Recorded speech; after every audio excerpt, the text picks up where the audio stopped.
Congressman Dennis Kucinich, also a Democratic presidential candidate. When did you first begin thinking about a career in politics? Probably when John Kennedy was inaugurated. He spoke to a new generation of Americans. He said, let the word go forth from this time and place that the torch has been passed to a new generation of Americans.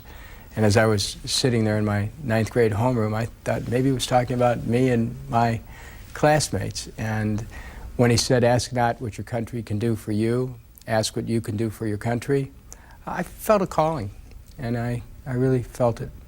And so I suppose the 9th grade was when I really started to think about it. Where did you grow up? What part of Cleveland? Everywhere.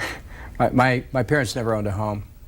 So as the family grew to 7 children, we ended up moving around a lot from apartment to apartment.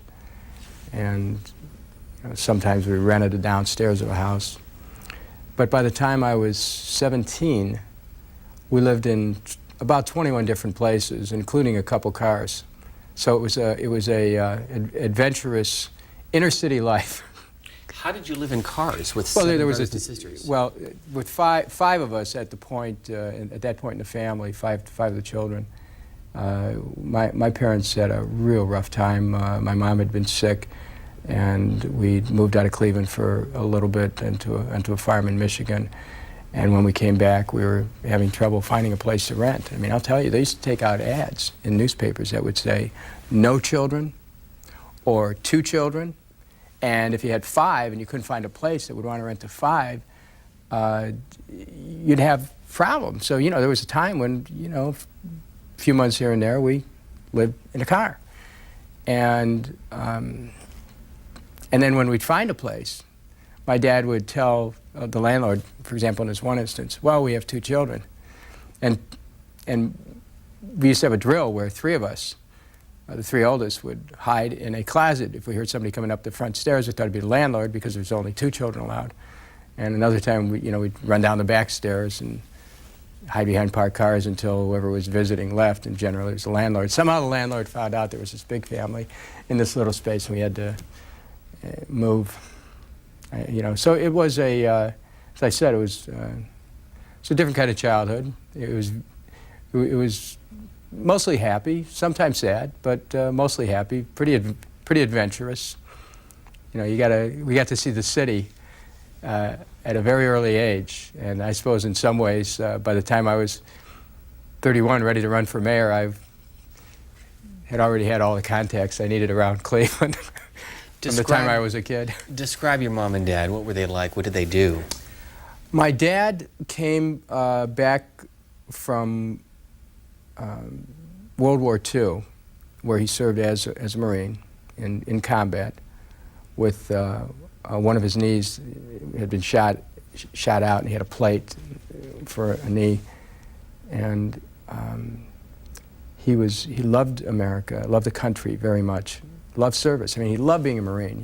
He was, in a way, some of us from the earliest age were being regimented. He always referred to us in kind of the parlance of the Marines. Be a good gyrene, or you'll make a good Marine someday, and semper fi, and all that. That was part of our household early on. He took a job right after the service, working at Midland Steel in Cleveland. It was a UAW local. And after that job, he got a job driving a truck, which is the job that he had for the rest of his life. He loved being on the road. He loved driving a truck. He loved being out there meeting people. He was a very gregarious guy. And actually from him, I learned the street from him. He would always tell me what people were thinking. Although he only had an 8th grade education, he was very wise in terms of understanding how people thought about things and what people were thinking. He and I would read the newspaper together often in the mornings and just discuss what was going on. And he worked hard. He's a hard-working guy. My mom taught me how to read when I was 3 years old. And that, more than anything, more than any one thing in my life, changed my life, because it really provided me with a key to being able to learn about the world and start to try to fit it together early on. She was Irish through and through, where my dad's folks came from Croatia and the old Austrian-Hungary area.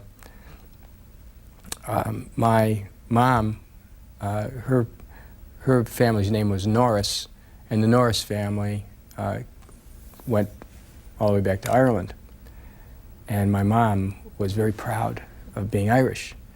In our household, St. Patrick's Day was on the same level with Christmas. And my mom was into poetry and music. And when she taught me how to read, she would, read to me from the Irish and Scottish poets, and would sing Irish lullabies to me as a child. And she was funny, fiery, bright, and absolutely overwhelmed with kids. Oh my God. I mean, she just had one kid after another, after another, after another. And so that was tough for her. It was just tough. I mean, she was a housewife and just made everything that she could do is try to keep after the kids, because we were running around all the time. So they were very close. My parents loved each other deeply, but it was just because my dad had only gone to the 8th grade, and they never owned a home, and they had a family very quickly. It set the stage for a lot of social disorganization and chaos. Well, you said earlier, mostly happy, but sometimes sad. What, from your standpoint, were the low moments growing up? Well, I'll tell you one time it was sad.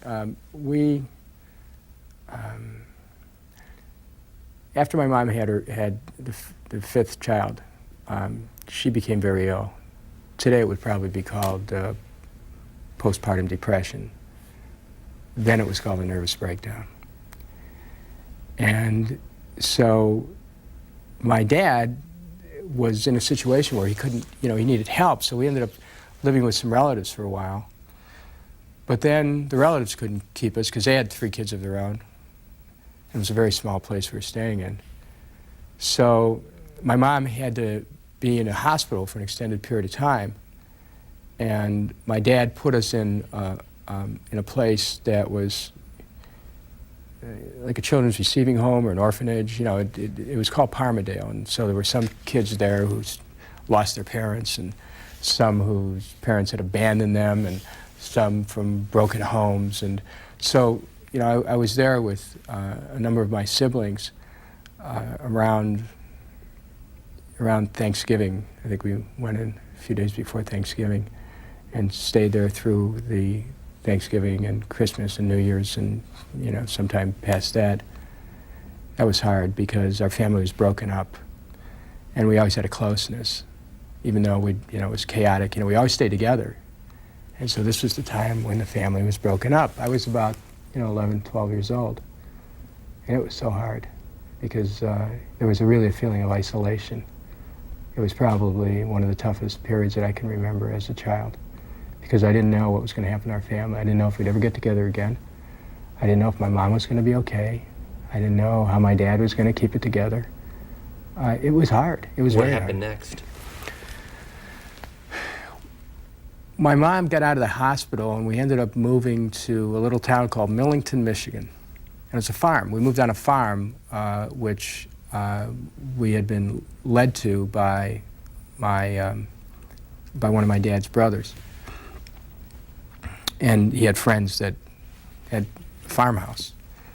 So for the first time in my life, there was this inner city kid who all of a sudden is living on moves to a farm country. And it was beautiful. It was incredibly beautiful, and I loved it. The shift was good for my mom because it was very peaceful and quiet, and she had a lot of support and help from people who were in this little community. And it was a different way of life. I mean, took a bus to school, ended up walking to church, sometimes through snowstorms. It was kind of interesting, and it was kind of an interlude of peace and quiet and calm. And then we moved back to Cleveland, and that's when we were, you know, we moved in with an uncle. That didn't work out, and then so we stayed in the car. That's when we started, you know, living in the car for a while, sleeping in the car. We parked a couple, you know, more often than not, we'd park in this area which overlooked the industrial valleys of Cleveland, and you could see the flame shooting up from the basic oxygen furnace, lighting the night sky. And it's kind of, in a funny kind of way, that really gave me hope. Because I'd be, you know, if there were 5 of the kids with my, you know, mom and dad, you know, 5 of us were in the car, mom and dad up front. And you know, our nights were spent for, you know, probably a few months. We were looking for a place to live on the edge of this industrial valley at nighttime, just watching the flame from that furnace. When did you become a caddy at one of the local country clubs? Well, my next door neighbor in one of the places that we lived, and actually the one address that we lived at probably a little bit longer than others for sure, his name was Gene Walchko. And Gene was a caddy at a country club. And I was looking for a job. And so Gene told me, I was in the 9th grade. And he would tell me about this job that he had. And he said, you know, you want to try it? And it was at a country club probably about 15 miles from where I lived. And so we'd get up early in the morning, like 4:30 in the morning, and hitchhike the distance to the golf course and be there. You had to get there early so you could sign up. It was a first come, first served basis. When I first tried, they looked at me and they said, you know, the golf bags are bigger than you. And I, you know, talked them into letting me carry a golf bag, and before you knew it, I was carrying not 1 but 2 golf bags, and you'd make, I think it was $3.25 for a loop, they called it, for 18 holes. You get paid, and you could make twice that if you carried 2 bags. Did you ever feel, though, growing up, working at a country club, you'd see all these individuals with all the money, and you essentially had nothing? Well, you know, I mean, just the way you put it, you're aware that some people have a lot of money and you don't. I mean, that wasn't a revelation, though, for me. But growing in up. seeing it at a country club or where you lived or worked during the time?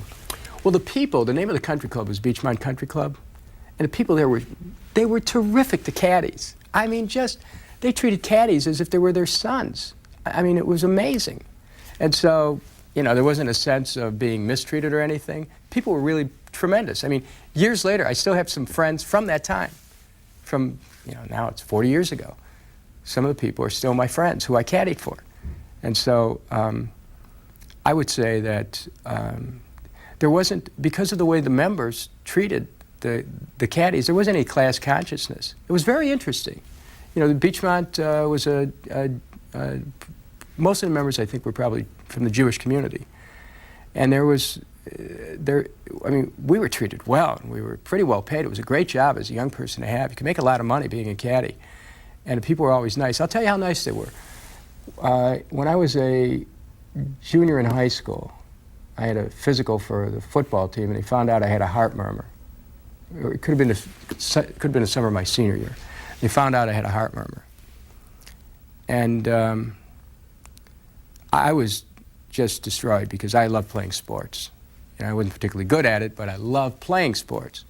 So there was a woman whose name was Vi Mendes, and later on Vi Upright. And Vi saw to it that I was able to see a cardiac specialist to really get it analyzed. I had to talk to her about it. She said, well, I have a doctor for you to go to. It's like, our family could have never afforded that. And she took care of it like that. And that's the way, I mean, that's the way people treated caddies at this country club. It was an amazing thing. So then you went on to Cleveland State. I want to move into the early 20s. Sure. Your early 20s. You studied what, by the way, Cleveland State? Well, let me just tell you. I didn't start college right away. I graduated from high school in 1964. And I worked almost 2 years to save up money to go to school. And part of the time I worked 2 40-hour-a-week jobs. simultaneously. You know, I got up in the morning and worked as an orderly, then a surgical technician at St. Alexis Hospital, and I'd work from like 7:30 until 4:30, and then I'd take a bus and go over to the Plain Dealer newspaper, where I'd work as a copy boy from 5 until 2:30 in the morning. I did that for a couple of years and saved up money to go to college, and then I left the job at the hospital and stayed working at the Plain Dealer in the afternoons while I was going to school during the day. And in the middle of that, I began a political career to 1967, the first time I ran for city council. So. And you slept when? Well, that's it. You know, I was not just burning the candle at both ends. I'd cut it in half and created two candles and burned both of them at both ends. And I had this feeling about, I've got to do it all now. I'm in a hurry. I gotta start my do my work and get my education and start a political career. I was trying to do it all at once, and it was interesting trying to balance all those things and take a schedule, a 7-day-a-week schedule, and try to find time when you could, work at a hospital and at the newspaper and maybe even start classes. For a while it was, not for a while, I was just used to juggling schedules and I was in a hurry. Why city council of all the elected positions in Cleveland or northeastern Ohio? Well, when I was, I think it was in 1962, we had to write autobiographies, at least a trial run at one. And I said in this autobiography, which I just found recently, that I really had an interest in national politics, and I think it goes back to Kennedy.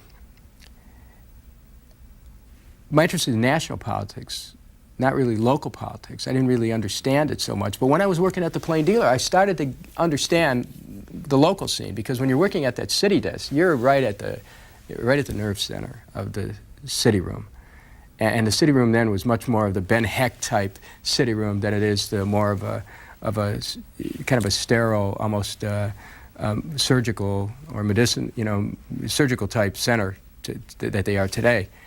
And I was right there answering the phones in the evening, hearing about what was going on in the city, and also talking to reporters all the time. And you get this newspaper, you could feel the pulse of the city, absolutely feel the pulse of the city. It was exciting.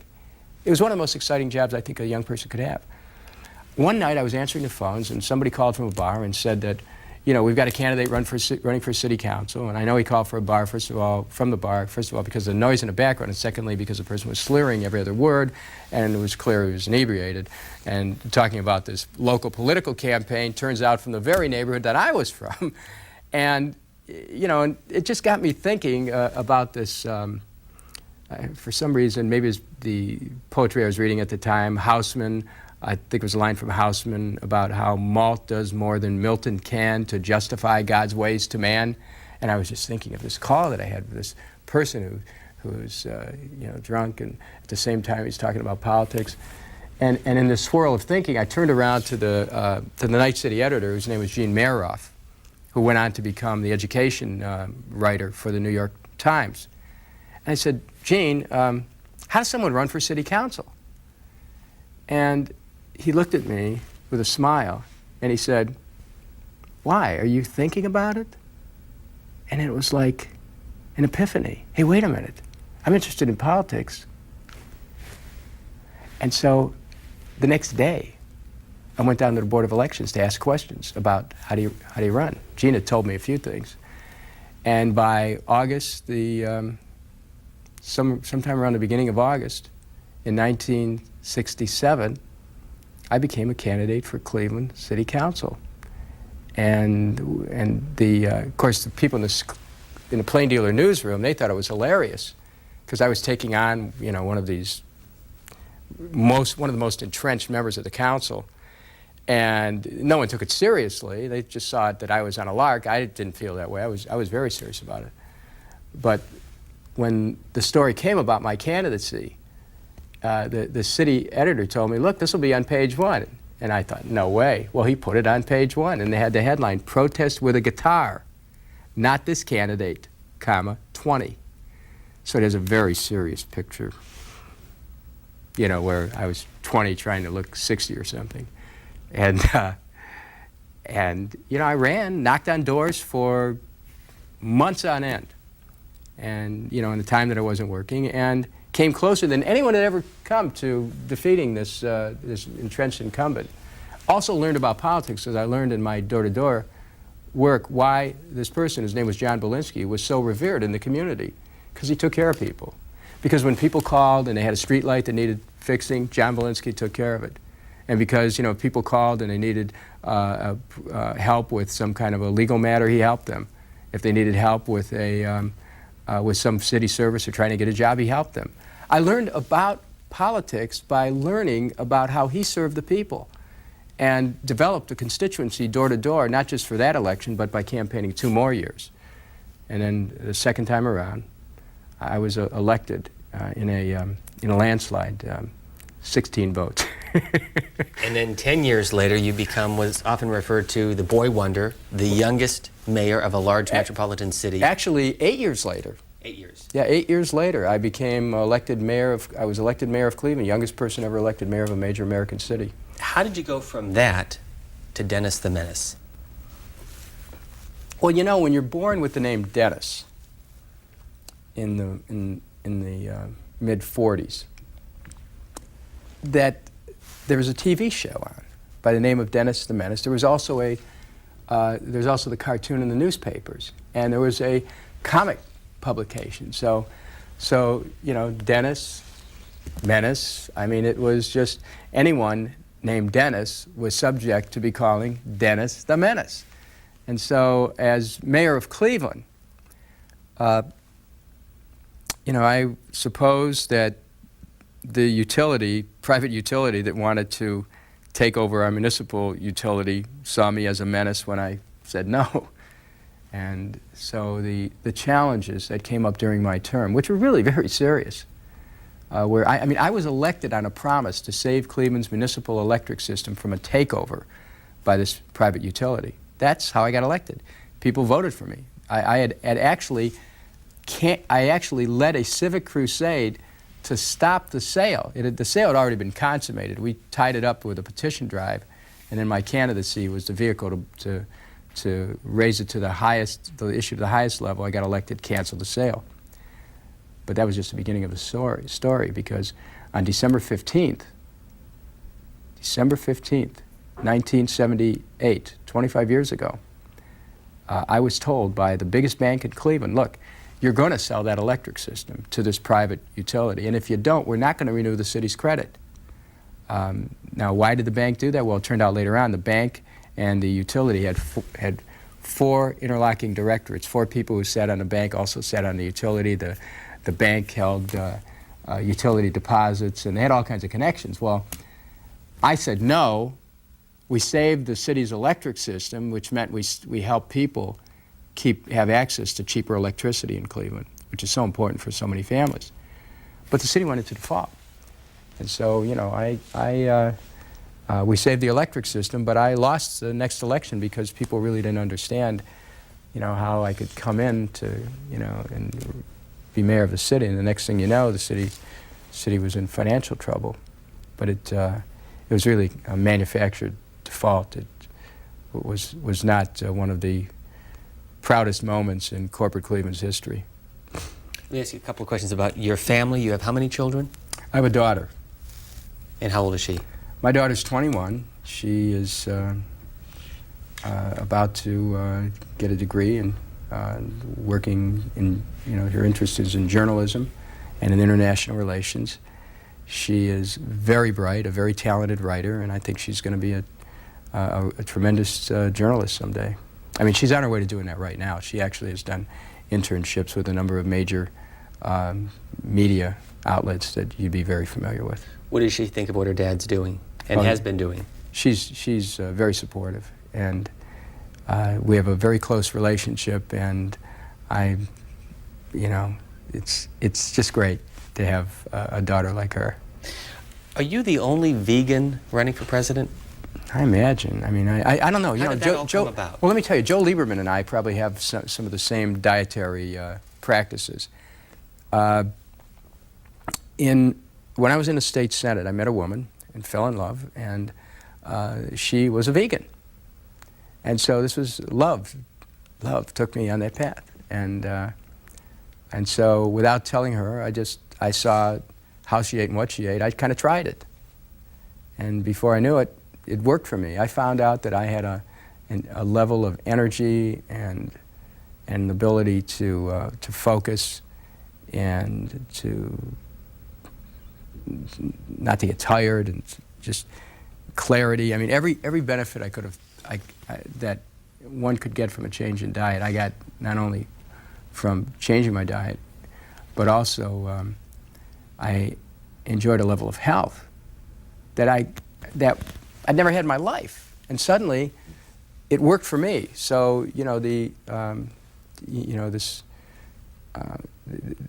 person whose name is Yelena Boxer, who's a dear friend of mine, is someone who is really one of those relationships that you meet that really makes a difference in your life. Not only because of that, but that happens. You meet people and they can change your life just meeting them. And so that's one of the times, and it changed my. You change, as anyone knows. Anyone who's ever tried a different diet, there are times that a diet can change your life, and mine did. Do you feel, having lost at the age of the early 30s as the mayor of Cleveland, and then coming back into state politics, and then being successfully elected to the U.S. House of Representatives, that you in fact had some sort of a referendum by the voters? Well, I mean, look, people asked me to come back. And the reason why they asked me to come back was in 1993, the city of Cleveland embarked on the largest expansion of any municipal electric system in America. And at that moment, people said, well, wait, Dennis was right. He did the right thing, not selling. Where is he? And I was, quite a distance from Cleveland at that time. But I heard the call to come back. People called me and said, people want you to come back. And so I came back to public life, and I was elected to the state senate and then to the United States Congress. When I ran for the state senate, the slogan of our campaign was, they had a little light bulb behind my name, and the slogan was, "Because he was right." And then 2 years later, I ran for Congress, and the slogan with a little light behind my name, "Light up Congress." So even our campaign cards, have a little light bulb on them that symbolize the connection between myself and this issue of helping to save this municipal electric system. And it's kind of carried forth. So that's really what created the opening that enabled me to come back. Frankly, there was a time that I really wasn't sure I'd ever have a chance to make a comeback. I didn't know. I wanted to. I hoped I would. I was building on hopes, in a way that old Simon and Garfunkel song, "Hazy Shade of Winter." Hang on to your hopes, my friend. That's an easy thing to say, but if your hopes should pass away, simply pretend that you can build them again. So I pretended for a while I could build them again, and, here I am. Last question. Why are you running for president? I want to light up America. I want to lead this country in a direction of jobs for all and health care for all, education for all, to create peace.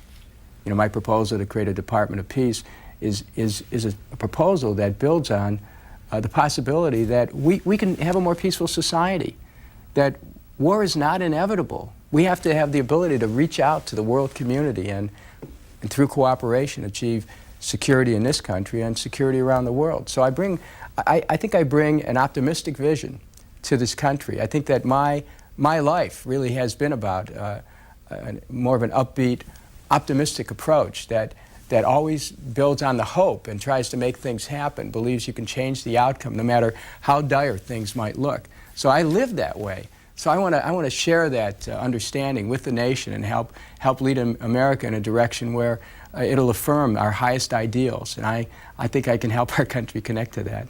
Are you going all the way? Will you at any point decide to run for re-election in the U.S. House? Well, I can do both, actually. I can run for both the Congress of the United States and the presidency, Ohio law permits that. Now, Joe Lieberman, in the last presidential election, ran for the Senate in Connecticut and ran for vice president. So it depends on the laws of the state. Ohio permits that to happen. So I would say that in 2005, in January, I'll be taking an oath of office on the Capitol. Congressman Dennis Kucinich, thank you for your time. Thank you.